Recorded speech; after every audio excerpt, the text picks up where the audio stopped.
Paninho kontida bamuna finina tuguni muso werete haidara nyokona banitu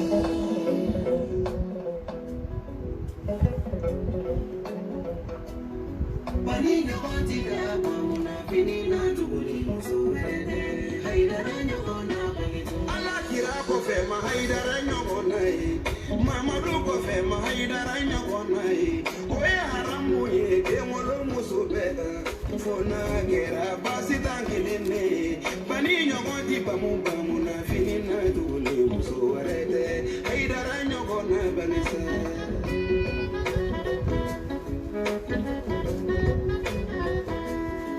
Cheba ukumega tengile ni mingine Ala yo diba madanema Wolo muso tumega wolo dengile mingine Ala yo diba sitangile nema Paninho konti takamatuna kuluga tuguni muso warete haidara nyokona bangitu Ubine ni tele ni harajula Ubine ni zuruna li jugula ya Ubine ni erejo shoshoga Una tabe haidara savalila Enyo konti bamu na finina tuguni muso warete Nisirifike nyokona bangitu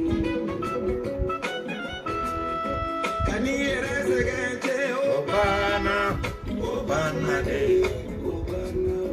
Paninho kontida bamuna finina tuguni muso werete haidara nyokona banitu Kiratichi Obana Nabinu madichi Obana Nalako kabiya marule unechi haidara ya marule neru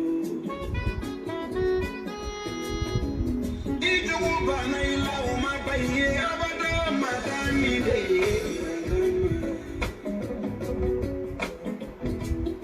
Falenjiri ni turujiri tegilenye madani de na dongange daganti sana kante gorobo Hey siri fige ya fanema ya fama Makoni zigiri sulumawa Nebi fasa chamanda usumani sherifula Madani de mogosebede Ninyene miri haidara kachano dola Haidara bido sando nina Dekwa bita wajuluke nesi Doyu kale uolo fashudela Kwani panindo nasa ndugu kono Dekwa bita wajuluke nesi Ukolu bita uolo fashudebo Kakurana mina usumani sherifula Kofere kugendo la somode Nikuma fole usumani sherifu Haidara munanati Haidara munanati Haidara fana muna wasabadege Kumi gale masa alala Masa ala minyene mogeke kiraiwa Nefana bidosa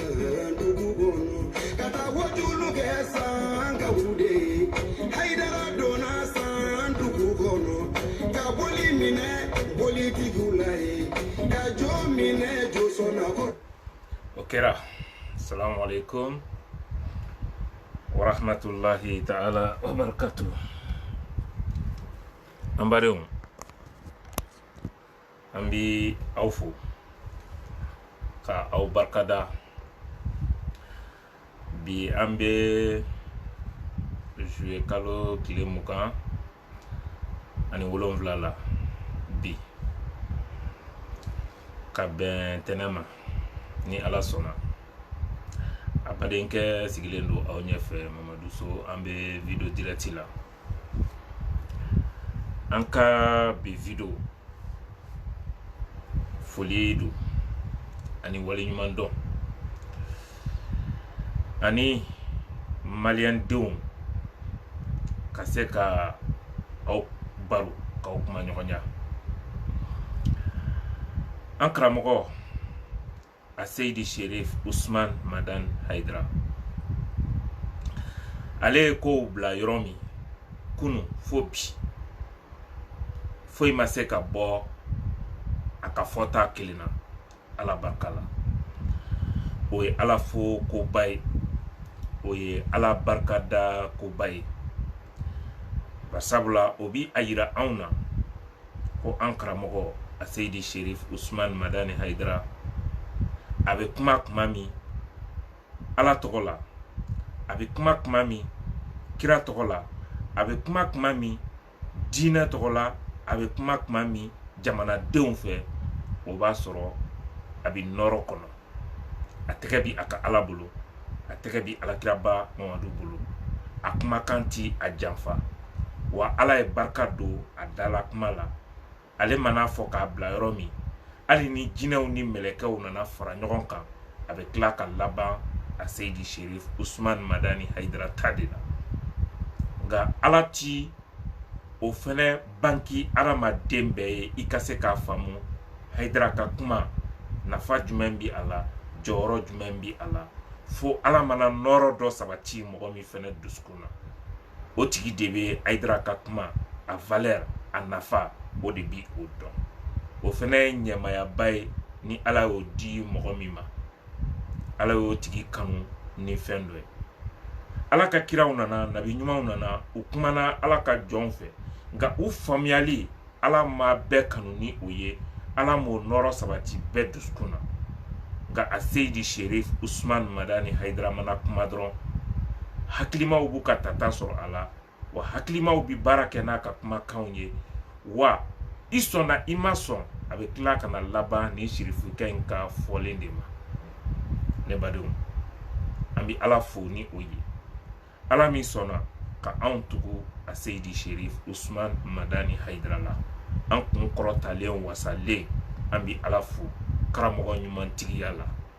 an b'a ɲini ala fɛ ala k'ale fɛnɛ wasa kalanden ɲumantigiya la n'o tɛ anw ka juru foyi ti ala la tuguni tumana min na ala ye an tile ani haidara tile bɛn ka tila k'an kɛ tugubaga ye haidara la ne badenw o ye ala fo koba ye dɛ an ka bi kuma bɛ mun kan nin bɛɛ bɛ mun de nɔfɛ a ma dogo ne ni aw si la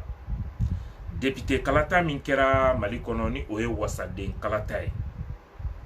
o min kɛra an ka jamana kɔnɔ ka sɔrɔ coronavirus bi a 12 la an fɛ mali kɔnɔna la ala sɔnna député kalata in kɛlen kɔfɛ ka ban jaabi min nana bɔ an ka sariya sunba fɛ ni o ye cour constitutionnel ye olu ka jaabi o bɔlen kɔfɛ mankan nana wuli jamana fantan ani 4 bɛɛ lajɛlen na ka fɔ anw ma jɛ ni jaabi ye député sigiyɔrɔma 31 jate ɲɔgɔn k'olu sigi cogo man ɲɛ olu plaignent ko fo ka olu ka niyɔrɔ ko ka a segin u ma tasuma jeniw daminɛna pinɛ jeniw daminɛna fan bɛɛ fo kamalen kelen funankɛni ale ni bɔnɛna o la nɛnɛ ma fili sikaso kaw fɛ yen nɔ ale fatura ganka kɔn o ko ninnu bɛɛ lajɛlen ɲɛ mɔgɔ minnu n'olu yɛrɛ tun bi député kalata in kɔnɔ ni olu tun ye wasaden ɲinibagaw ye olu minnu ko namara kɛra u la ko fo k'u niyɔrɔ segin u ma u fɔlɔla ka t'u kalifa don jɔn de la mali bɛɛ o kɛra a seyidi sherif usman madani haidara ye u nan'u kalifa don kira mɔdenkɛ de la ka tila k'a fɔ k'a ka wuli ka jɔ a k'u ka hakɛ ɲini ala y'a kɛ o su a seyidi sherif usman madani haidara tun bɛ wajulu la don dumana a ka foro kɔnɔ a ka o wajulu senfɛ sherif usman madani haidara ye jamana ɲɛmɔgɔya so a y'u interpellé a y'u wele a ko u ka fɛɛrɛ kɛ u ka a lajɛ n'o y'a sɔrɔ tiɲɛ yɛrɛ la namara de kɛra mɔgɔ ninnu na u ka hakɛ ka segin u ma n'o y'a sɔrɔ u ma namara fɛnɛ ko olu de m'a faamu u k'u wele u k'u kuma ɲɔgɔnya u ka sigi ka fɔ o ka kɛ damu ye walasa bɛn ani kelenɲɔgɔnya ani cɛ ka fɔ o bɛ se ka sabati an ka jamana kɔnɔ cogoya min ka sɔrɔ mɔgɔ si joli ma bɔ Shérif Ousmane Madani Haidara jɔyɔrɔ de filɛ nin ye maliyɛn denw. Diinɛ ɲɛmɔgɔ jɔyɔrɔ foyi de t'i la i faso kɔnɔ fo ka don jamana ani futinɛ dali cɛ. E de ka kan ka kɛ kokobolo ye, kokobolo min bi don jamanadenw ni futinɛ cɛ ni Alakira kumakan sanumanw ye, ni Ala ka kuranɛ haya sanumanw ye. A y'o jɔyɔrɔ baara kɛ. A donni kama Shérif Ousmane Madani Haidara ko a ko cour constitutionnel ka kumakan ti kuranɛ aya ye. Kuranɛ aya tɛ. Kuranɛ aya de mana bila yɔrɔ min foyi tɛ se k'a ta ka bɔ yen tugun yanni diɲɛ wuli cɛ min sɛbɛnnen don kuranɛ kɔnɔ o banna pewu. Silamɛw bi baara kɛ n'o ye yanni diɲɛ wuli cɛ. Miskara zarati ti fara kan, miskara zarati ti bɔ a la. O la adamadenw ka bɛnkan o de ye Mali sariya sunba ye, wa o de ye diɲɛ bɛɛ sariya sunba ye. Mɔgɔw ka bɛnkan de don. Nafa jumɛn bi sariya sunba ka bɛnkan na ni a bɛna kɛ sababu ye ka jamanadenw joli bɔn, a nafa bi ban. O la o bɛ filɛ ji ɲɛma jɔlen de la. Shérif Ousmane Madani Haidara ka kuma laɲini tun bɛ nin de nɔfɛ. Mais a donni kama Mali mɔgɔ kalannen caman tubabu sira kan u bɔra ka kuma cɛjugu caman fɔ, k'a fɔ Shérifukɛ ma Mali sariya sunba bonya, a ma valeur don a la, fo ka taa se kuma lankolon caman fɔra a don. Mais hakilima ni kodɔnna bɛɛ b'a dɔn ko sariya sunba ko valeur foyi tɛ a la jamanadenw olu ni kisili kɔ. Nka ni sariya sunba ka baara kɛcogo o de bɛna jamanaden dɔw bɔnɛ u ni na, ni ka jamanaden dɔw bɔnɛ u ka hakɛ la, o ka kan ka filɛ ji ɲɛma jɔlen na. Hakilima ni kodɔnna bɛɛ bi o dɔn. Nka Shérifukɛ ma lamɛn, baara ma kɛ ni Shérifukɛ ka laɲini ye, baara ma kɛ ni Shérifukɛ ka hakɛto. A donni kama baara ma kɛ ni Shérifukɛ ka laɲini ye. Nka kalo caman tɛmɛnen kɔfɛ an taara munumunu ka na, Shérifukɛ ye bâton bila dankan min na, an tilala ka na don bâton kɔnɔ o dankan kelen de la. Ne badenw, bi tɛnɛn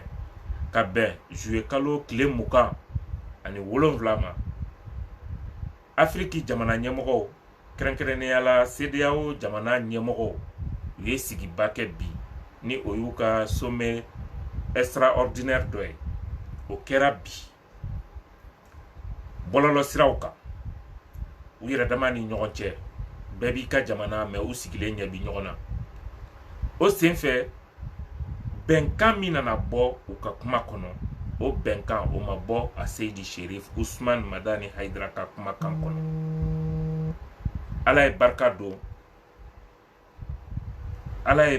don a Seydi Shérif Ousmane Madani Haidara dala kuma la. Wallahi n'a y'a fɔ k'a bila yɔrɔ min diɲɛ wuli b'a sɔrɔ yen de. Ala sɔnn'o ma. A don kuma lankolon caman fɔra, hali sisan kuma lankolon caman bi fɔ. A ma kalan, a tɛ tubabu kan mɛn. C'est une fierté pour nous. Barisabula Ala ye Alakira Mamadu wele a ka kuranɛ kɔnɔ ko nabi ɲuman kunfin, ko kira min ma kalan. Ne hakili la ni kalanbaliya welela mɔgɔ min na, i ye dɔ sɔrɔ kira valeur la, i ye dɔ sɔrɔ Alakira Mamadu ka daraja la. A Seydi Shérif Ousmane Madani Haidara an b'a fo a ka o hakilibatigiya la, k'a fo a ka o hakili ɲumantigiya la. Ale min ma kalan u b'a fɔ cogo min, ale min dɔnniya t'a la u b'a fɔ cogo min, ale bɔra nin don mɔgɔ fɔlɔfɔlɔ min bɔra Mali bɛɛ ka kuma députéw ka sigili ko kan, k'a fɔ ko k'a ko filɛ ji ɲɛma jɔlen na, kuru ka kuma ti kuranɛ aya ye. O kɛra ale de. A don wajulu tabali la f'a bɛ tabali gosi ko ka ko in filɛ ji ɲɛma jɔlen na, ni mɔgɔ ninnu tɔɲɔna u ka hakɛ ka segin u ma. A don diɲɛ ye kuma sugu bɛɛ fɔ. Mais mɔgɔ kalannenbaw, doctorat tigiw, minnu ka masterw b'u bolo, minnu taara universitéw kɛ ka diplôme baw sɔrɔ diɲɛ jamanabaw kɔnɔ, ka tila ka na ka politiki kɛ, olu ka jateminɛw n'u ka sɛgɛsɛgɛliw bɛɛ kɔfɛ u ma se ka faamuya sɔrɔ ko in kɔnɔ. CEDEAO ka tila ka a ka mɔgɔw bila ka na Mali kɔnɔ u ye taa ni ka segin ko 2 kɛ ɲɛma sɔrɔ ko la adamadenw joli nana bɔ an faso kɔnɔ ka tila ka bolofɛnw tiɲɛ ka jamana paralyser pendant combien mois a bɛ 2 mois bɔ bi gouvernement ti an ka jamana kɔnɔ a bɛ na ɲini ka surunya o la bi nin ko kelen ninnu nɔfɛ ka taga ni ka seginw kɛ ka ko bɛɛ lajɛlen kɛ CEDEAO président 5 ka na Mali kɔnɔ nin ko kelen ninnu nɔfɛ ɲɛ ma se ka sɔrɔ a la bi CEDEAO président bɛɛ ka tila ka sigi ka jɛrɛ dɔ kɛ décision finale nana bɔ ni jumɛn ye a Seydi Cherif Ousmane Madani Haidara ka kuma kan ko min ma kalan kɔni ni ɲɔgɔn fɔra alakira ma nabi ɲuman kunfin mais bi ale ka hakilina de kelen do ka diɲɛ bɛɛ mara bi ala ye min kɛ o banna ko ye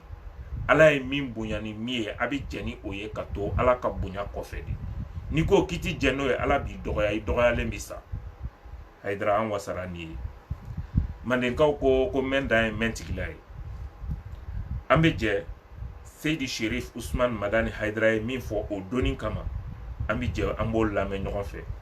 an bɛ tila ka segin ni ala sɔnna faamuya caman bɛna sɔrɔ sirifukɛ jɔyɔrɔ la a faso kɔnɔ ni video in na ni ala ma basi kɛ u kana n'u ye dalu min b'u bolo u kana o dalu di dalu min bɛ tɔ kelen bolo o fana ka dalu di u ka sigi ka kuma juge u k'a lajɛ ni min ta ye tiɲɛ ye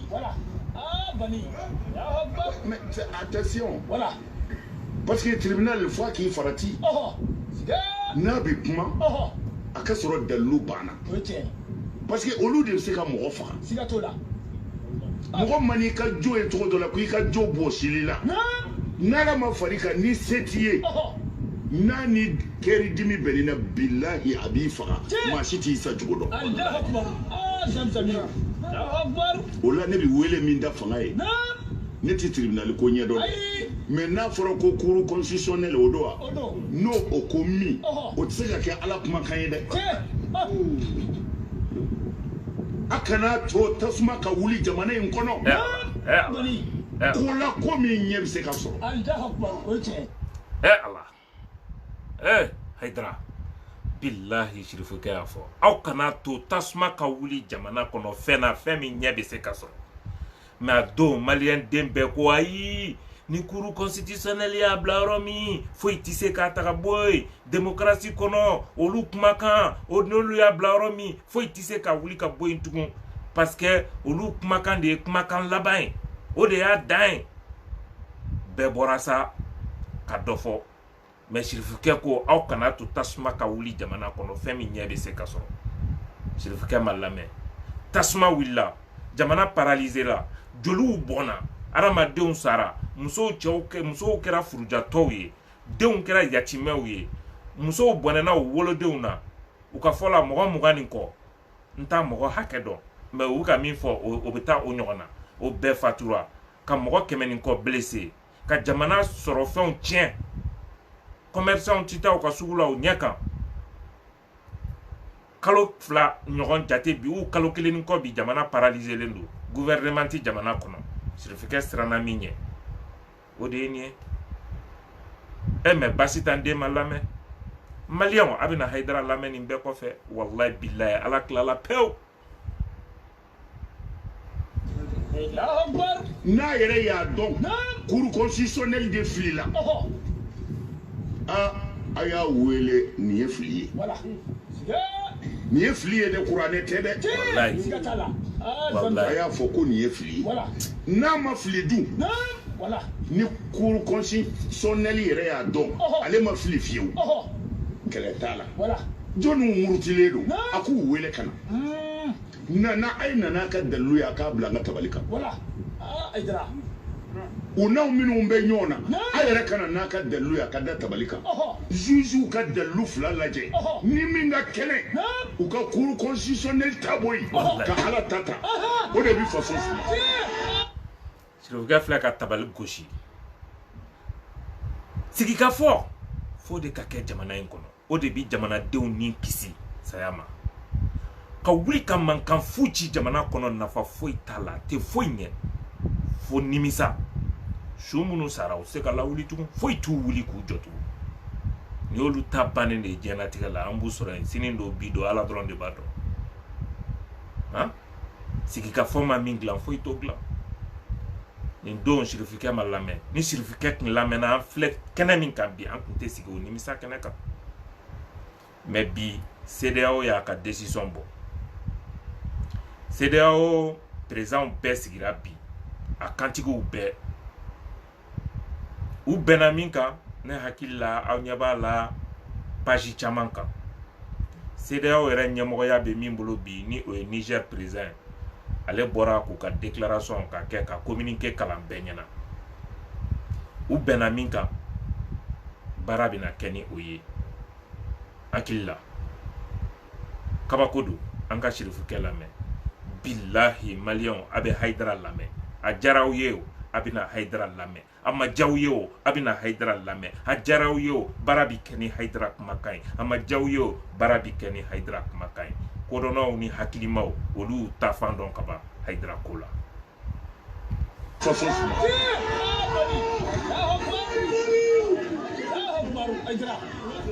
Tarima famille an bɛ se ka min fɔ a la o ye nin anw tɛ politiki mɔgɔ ye an ka maa t'a la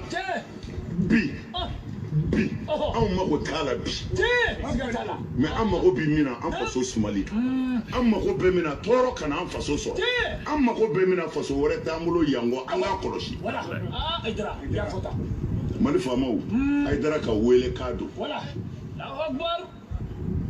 anw tɛ se k'a fɔ nin ta ye tiɲɛ ye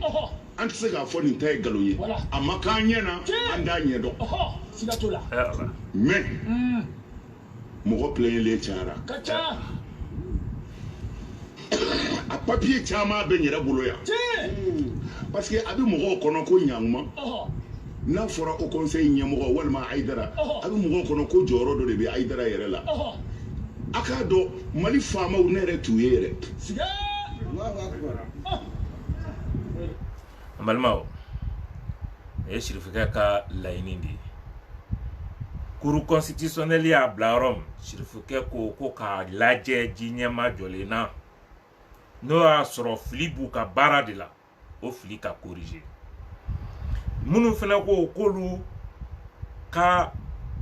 hakɛ de minɛna u la ko k'u wele k'u sigi n'o y'a sɔrɔ tiɲɛ bɛ min bolo u ka kuma ɲɔgɔn ye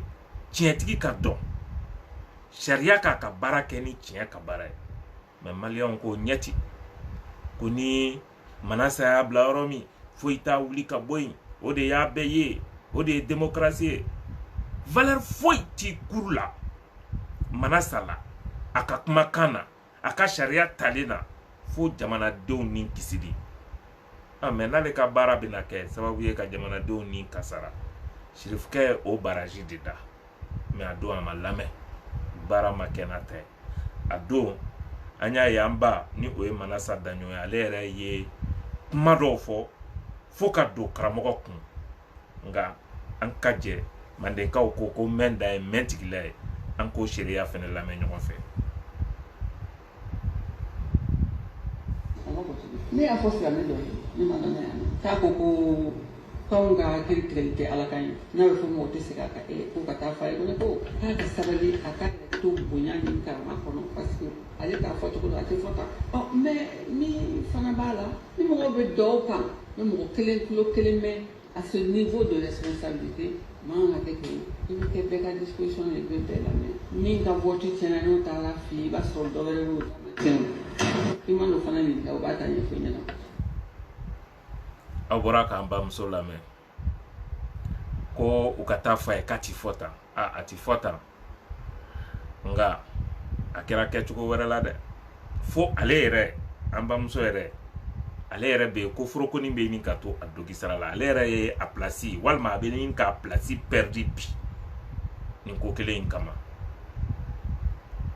n'a tun ye kira mɔdenkɛ lamɛn dun n'a tun ye Basan Tarawele denkɛ lamɛn dun n'a tun ye Ba Madani denkɛ lamɛn dun n'a tun ye Mohamed Madani fa lamɛn ni Sherif Ahmed Tijani fa kun lamɛnna ala ni Mamadu So karamɔgɔ kun lamɛnna an tun bɛ se nin kɛnɛ in kan est-ce que joli tun bɛ bɔn wa est-ce que jamana tun bɛ paralyser wa est-ce que mɔgɔw tun b'u perdu u bolofɛnw na wa ka jamana bila insécurité totale kɔnɔ depuis 2012 an faso Mali a bɛ insécurité totale de kɔnɔ fo bi nka ni tile fila laban in na dɔ de farala kan k'a dan tɛmɛ kojugu parce que jamana kɔnɔ bɛɛ bilala i yɛrɛ ye o kɛra sababu ye an ka pharmacien dɔ ni o ye kojo ne ma fili u taara o ka yɔrɔ baara kɛ ale tora o la hali bi u ye a vagabond dɔw fɛnɛ minɛ mɔgɔw attaqueli la ko u jeni Bamako kɔnɔ an ɲɛ b'o fɛnɛ la réseau sanfɛ cɛ fila ne ma fili ɲɛ min ye kɔni ɲɛ sereyara min na mɔgɔ fila u y'u jeni hali bi parce que insécurité warala kojugu jamana kɔnɔ k'a sababu kɛ ni mouvement minnu filɛ ne sen na sisan mais a bɛɛ wulila mun fɛ jamanadenw funteni sigilen nin ko in de nana don a kɔrɔ ko ɲuguɲugu o bɛ wuli ni ɲagaɲaga ye ko yɛrɛ bɛɛ wulila ni cogo in na sisan mais ni sirifukɛ tun lamɛnna an filɛ na yɔrɔ min an tun tɛ se nka tiɲɛni ani bɔnɛ ani nimisa bɛɛ kɔfɛ ko nana laban ale kumakan de la ne balimaw Manasa ka kumakan kɔfɛ a Seydi Sherif Usman Madani Haidara a ye kumakan min kɛ ka an ka musokɔrɔba ka nin kuma in ka a jaabi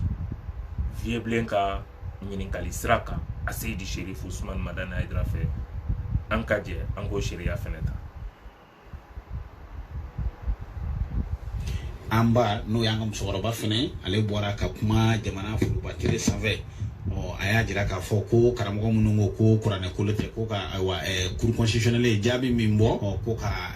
a yɛlɛma ko kuranɛ kolo tɛ an fa an ka cɛkɔrɔba n'o y'a Seydi Sherif Usman Madani Haidara ye maa bɛ fili i ɲɛyɔrɔ dumuni ma mais i ɲɛyɔrɔ kuma i tɛ fili o ma hakili la kuma in bɔra mɔgɔ min fɔlɔ da kɔnɔ ayiwa o ye ale de ye hakilina jumɛnw b'a la ka ɲɛsin Manasa Daɲogo musokɔrɔba ka nin kuma in ma salamu aleykum ustaz wa aleykum salam wa rahmatullahi ta'ala wa barakatuh ndamne bismillahirrahmanirrahim sallallahu alaihi wasallam vie an b'i fo fɔlɔ ka i wale ɲuman dɔn foli kɔfɛ an b'an ka foli ɲɛsin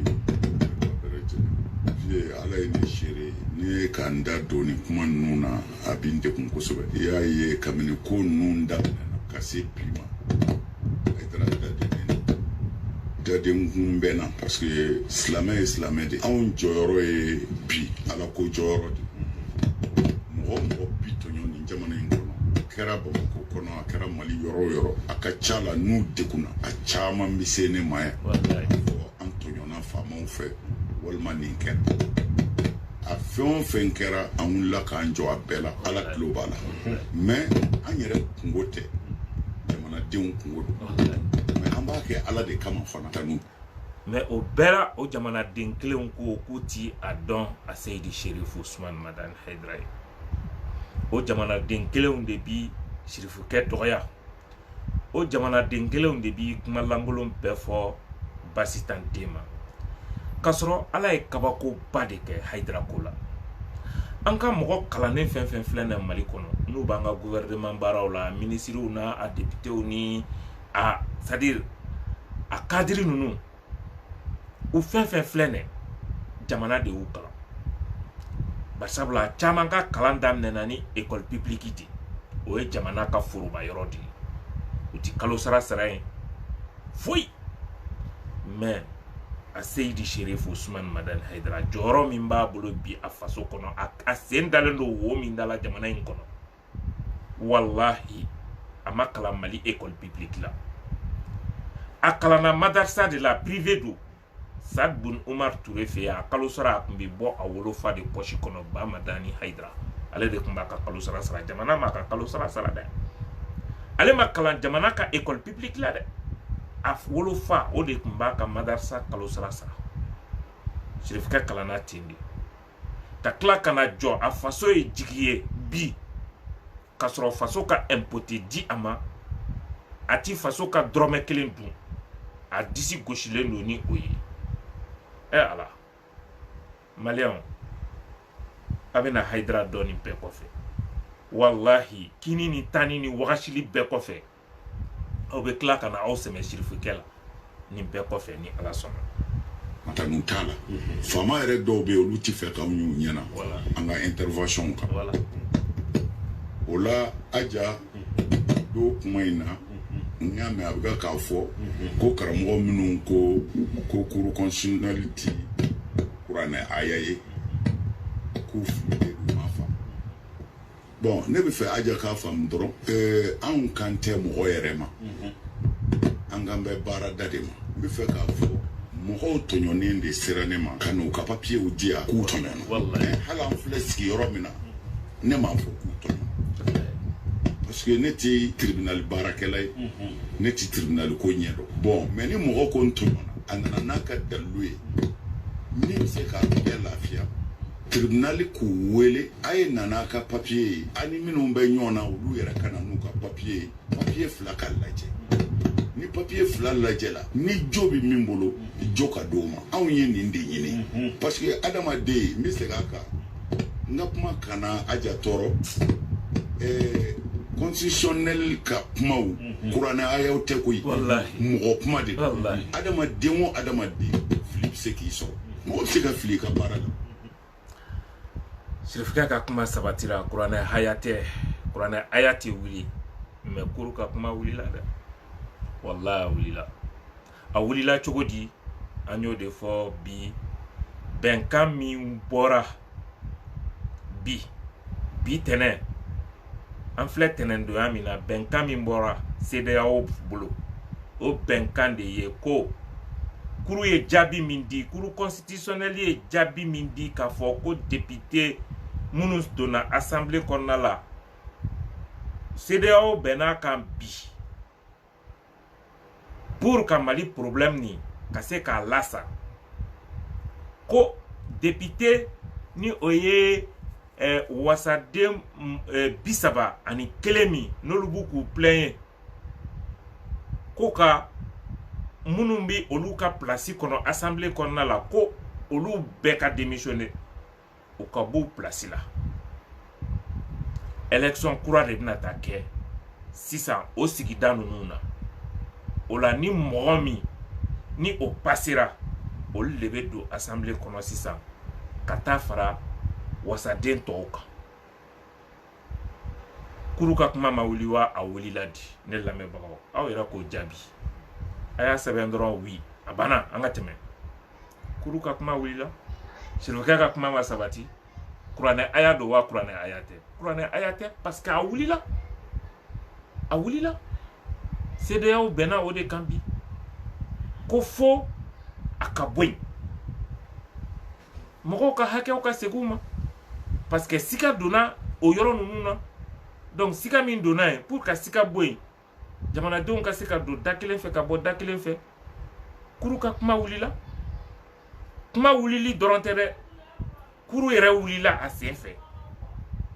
yɔrɔ a kɛra baara ye dɛ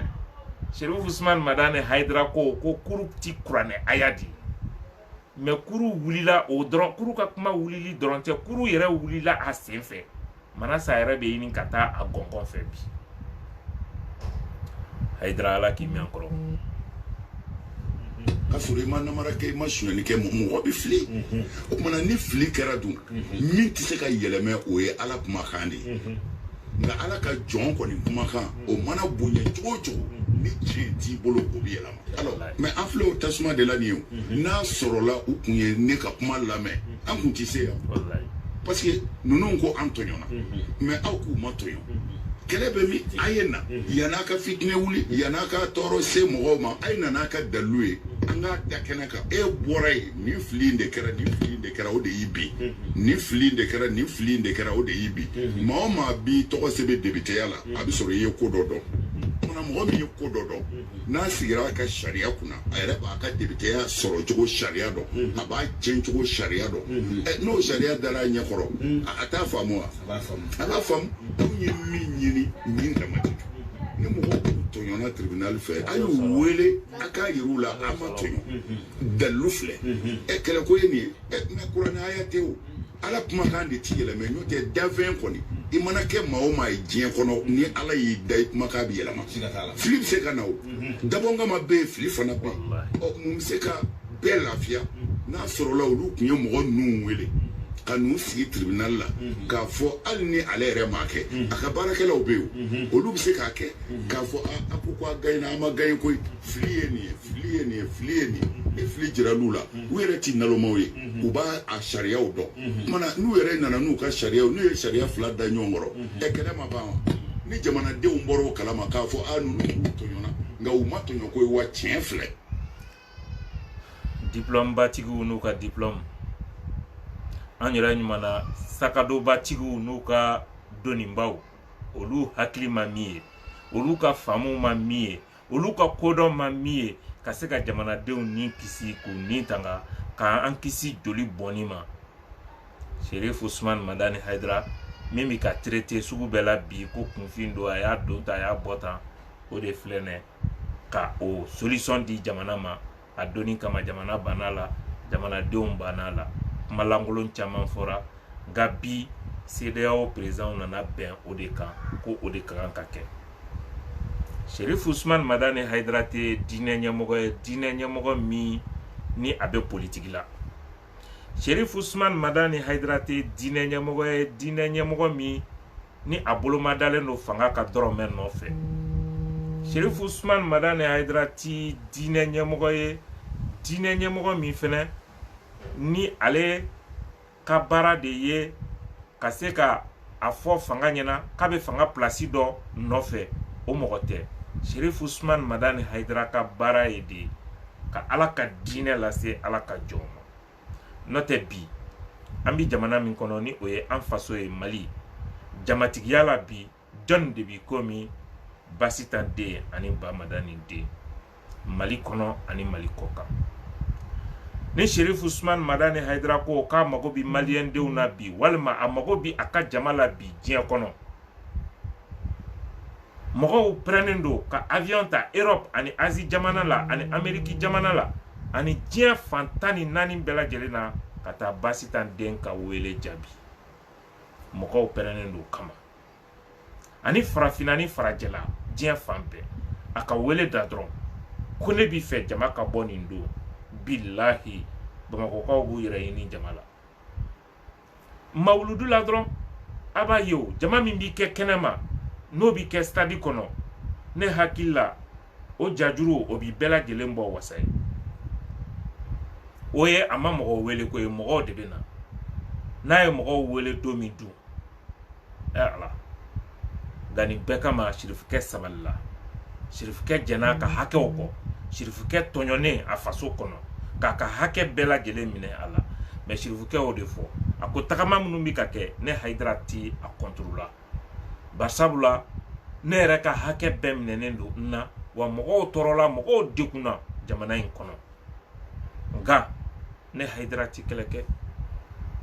kungo min bi jamana in kan an ka fɛrɛ kɛ an ka jamana bɔ o kungo la an ka jamana bɔ dingɛ kɔnɔ fɔlɔ n'o kɛra kɔfɛ an bɛna bɛn ni ko tɔ ninnu ye an kana jamana don dingɛ foyi wɛrɛ kɔnɔ an bɛ yɔrɔ min na jamana ninakili minɛlen de don fan bɛɛ lajɛlen fɛ fo n'a bɔra Bamako adamadenw bi ka se ka fiɲɛ sɔrɔ yen de dɔɔni ka sama bi n'a nana Bamako kalaya a bɛ k'an bolo baara ye dɛ ala o kɛra funankɛninw ma don ye don mun ye olu niw kasara la mɔgɔw bolofɛnw tiɲɛna wallahi seli ɲɛkɔrɔla in na ala Basitan den ma lamɛn n'a tun lamɛnna an tun bɛ lafiya diinɛ ɲɛmɔgɔw bɛ yen olu bɛ minisiriya de ɲini ni gouvernement bɛ sigi u bɛ ɲininka di Mali kɔnɔ u bɛ cɛbɔw di u bɛ kɛ minisiri ye an ka gouvernement kɔnɔna la o diinɛ ɲɛmɔgɔw bi Mali kɔnɔ diinɛ ɲɛmɔgɔw bɛ yen minnu bɛ laseli yɛrɛ kɛ ka u ka choix kɛ minisiriya kɔnɔna la Mali kɔnɔ nka a Seydi Sheriff Ousmane Madani Haidara dati o la barisabula o tɛ diinɛ ɲɛmɔgɔ jɔyɔrɔ ye jamana kɔnɔ bɛɛ ni jɔyɔrɔ de don diinɛ ɲɛmɔgɔ jɔyɔrɔ t'o ye Bakɔ Daɲɔn ko ten ko kɛlɛlafarala o ti kɛ kɛlɛtigi ye abada Sheriff Ousmane Madani Haidara b'a disi gosi n'o de ye main dan o ye main tigila ye anga kira modin kelame wallahi eyi moke ya nyene fimbo auna dugukolo kan bi ala man siri mɔgɔ la muna min bɛ yen o ye sabali de mais an ka ɲininka an ka sɔrɔsiw sɛgɛnnen don kɔrɔn fɛ u sɛgɛnnen don centre la n'a fɔra tuguni ko yɔrɔ wɛrɛ bi ɲagami anw ka siran ye nin de ye n'o tɛ siran président bɛ yen a taara Amu-Musa Haidara ma n bɛ kalo sara ta wa wallahi président bɛ yen a tɛ yen a foyi tɛ se Haidara ma a ti kalo sara ta Mali impôt tɛ di a ma rien au contraire ale de bɛ ka kɛ a faso ye billahi n'a ka sɔrɔ ye n'a dala kuma ye n'a ka wuli ka jɔ ye n'a ka timinanja ye n'a ka faso jɔ ye ka jamanadenw jogo ɲumanya ka baya layidu wɔɔrɔ d'u ma u b'u disi gosi funankɛninw musow bɛ yen bi muso bayirikaw u b'u disi gosi ni cɛ bonya ye musow bɛ yen bi muso bayirikaw u b'u disi gosi ala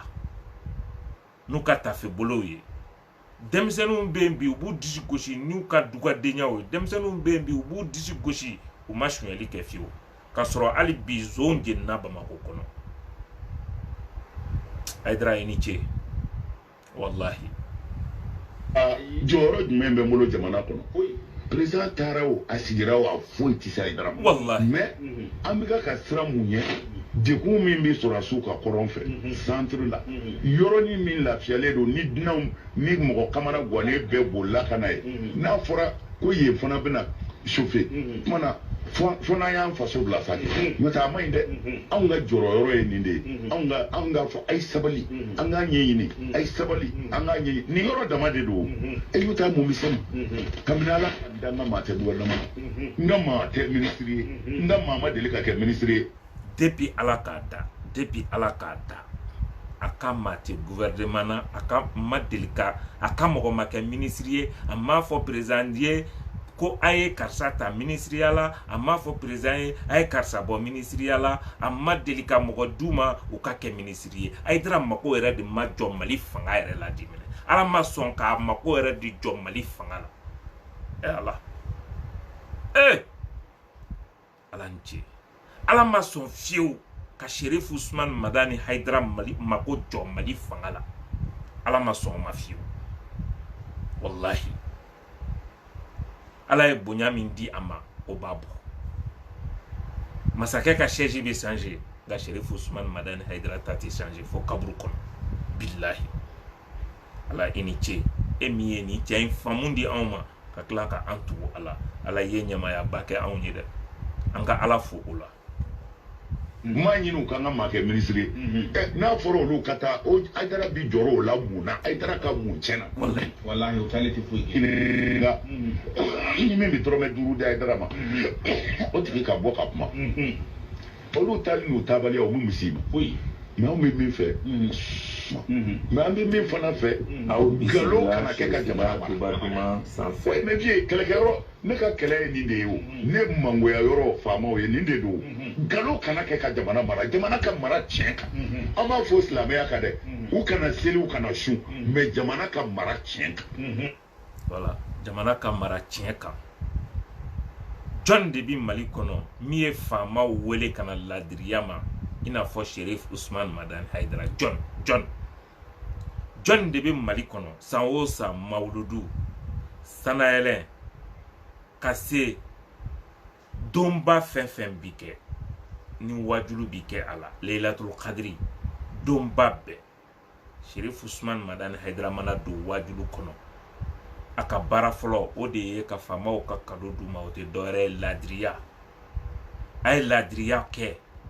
hali n'a ma seli hali n'a ma sun hali n'a ma ala dɔn nka diɲɛ na yan k'aw ka fanga sinsin k'aw ka fanga banba o ti sɔrɔ foyi fɛ ni ladiriya tɛ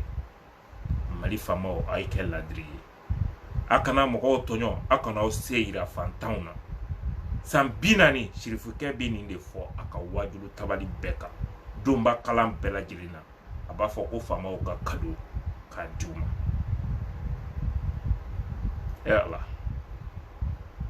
ala ka Haidara faamu yira maliyɛndenw na halisa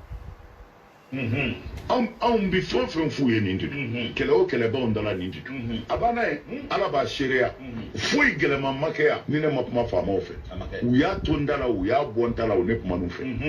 mɛ n'i m'a to n y'o de fɔ n'i m'a to kuma misɛnnin ta la i b'a to kulekan la dɛ min bɔra ni san cɛ i b'o lamɛn dɛ an filɛ o de la bi o an filɛ o de la bi sinon n'u kun y'a taara lamɛn kunu bi ti se o bilahi bi ti se ala b'a dɔn anw ye fɛ tɔɲɔli ma ɲi o n'i ye adamaden tɔɲɔ ala t'a to i la quoi o ti kɛ a lajɛ faama minnu maa o maa dɔnna ni tɔɲɔli ye a bɛɛ labanna cogo di hali mɔgɔ minnu labanna ko dabali jugukɛla don mɔri jugu don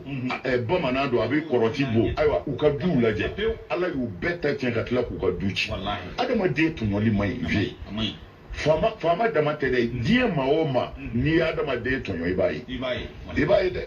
kumana ne bɛ siran nin de ɲɛ o de la anw bɛ dugawu kɛ jamana in ye n'o tɛ jɔyɔrɔ t'anw na yan vie n bɛ segin a kan jɔyɔrɔ t'anw na mali kɔnɔ kabini ala k'an da i ka juru tɛ na kabini ala k'an da bolo ma jɛ i ye kabini ala k'an da n'i ma jɛ foyi ma ko n'an farala ko misira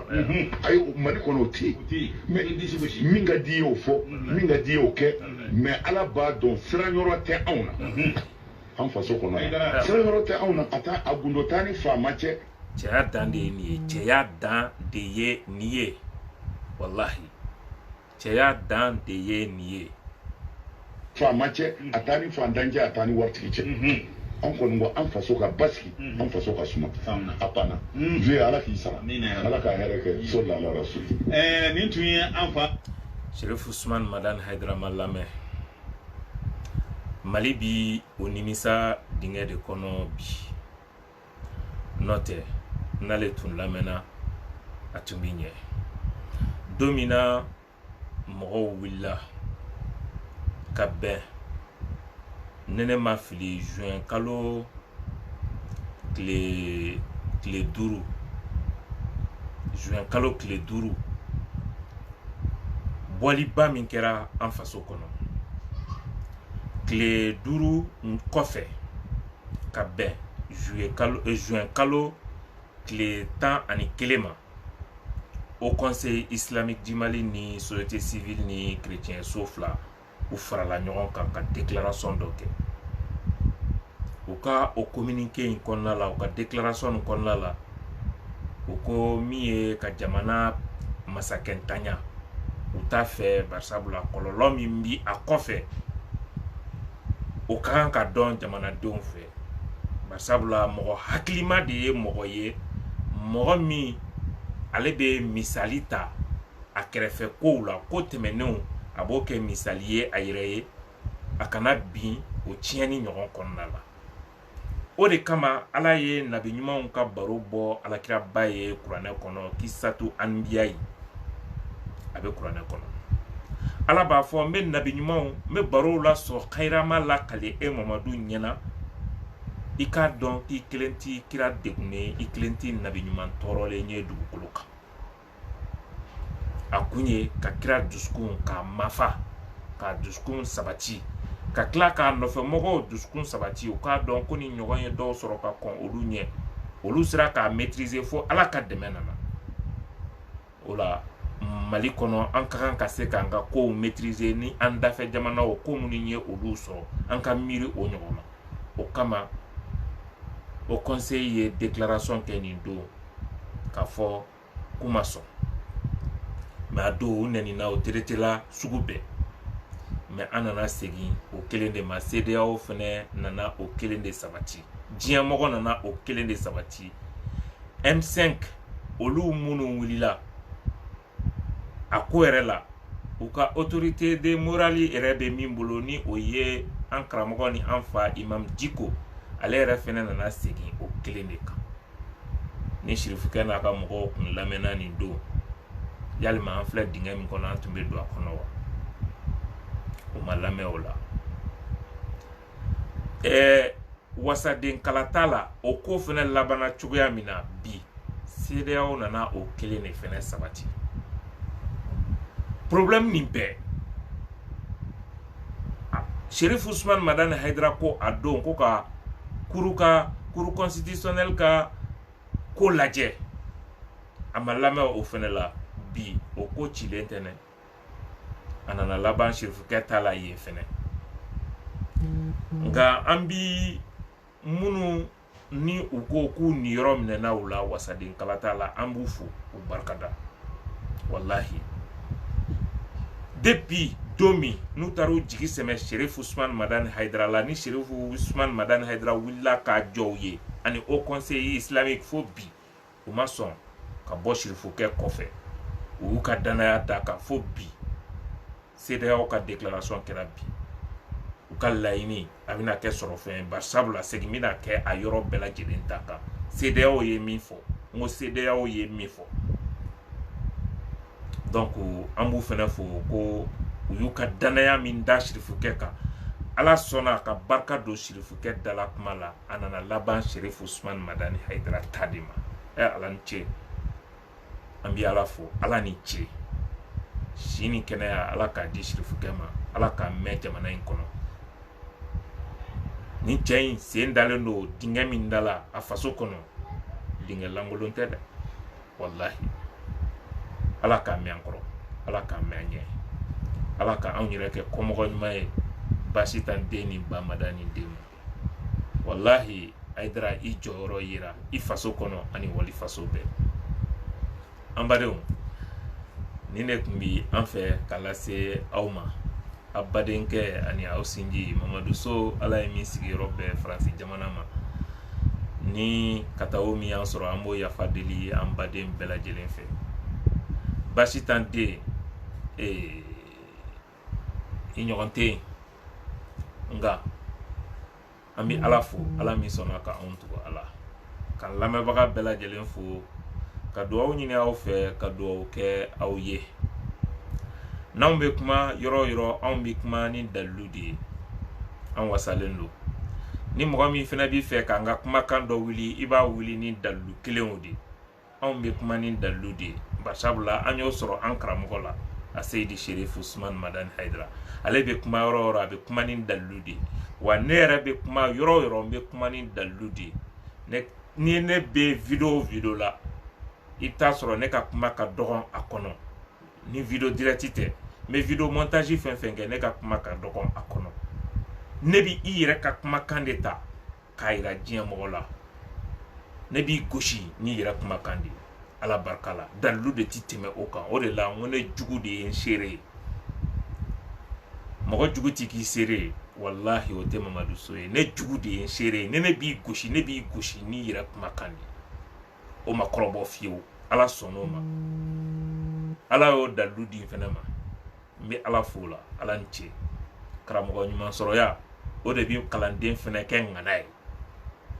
sika foi tola o ni be fe ka Mamadou So ka kuma kokari iba kokari ni daludi menen ni dogoyama Mamadou So ti o jabi ala kambe sawama anche aw ni baraji bani nyogon o ti dabam na fini na tugu muso werati basi tan de nyogona bangetugun o bana kirate chi nabi nyuman chi te chi nga ala bi do yamaru Haidara ye ala ka yamaru le dugukoloka ame do ka ala ka na kenaya solli ala Mustafa ka o befo ka o barkada akalla meliko nyumala awni che awni baraji ala ka don chamaira neni awla ame fama video direct ma kosobe ga temps en temps amena to ka ke ka kanu nyogo nyabo silala ka aw baro nyogonya ni ala sona u kana nui ala man siri mo Bani nyogo tida baguna fini na tuguli muso werete Haidara nyogo na bangitu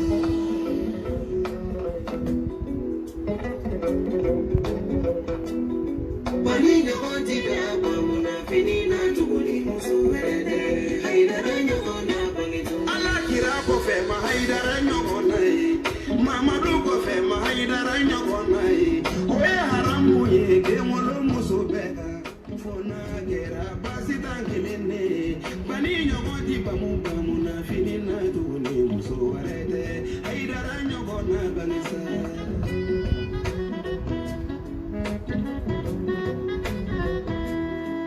Cheba uku mega dengile ni mini ala yo di Madani ma wala muso tun bɛ ka woloden kelen min ɲini ala y'o di baasi t'an kelen ne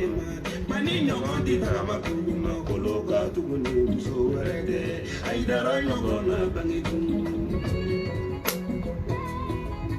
u b'i nɛni tele ni arajo la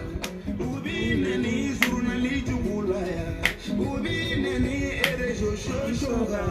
o n'a ta bɛɛ Haidara sabali la e ɲɔgɔn ti bamu Luka wo ci te sugu jobali ni sirifike ɲɔgɔn na bange tun kafo Luka wo ci o te sugu jobali obana de obana sa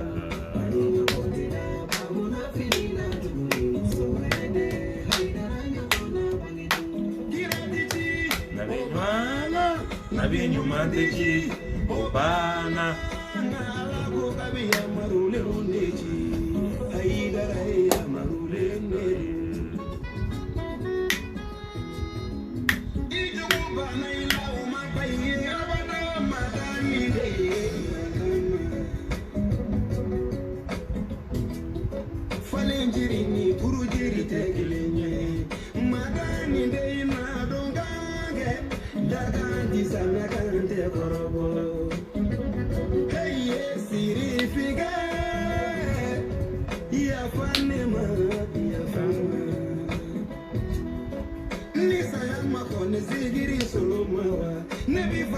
Manda Usmani Sherifula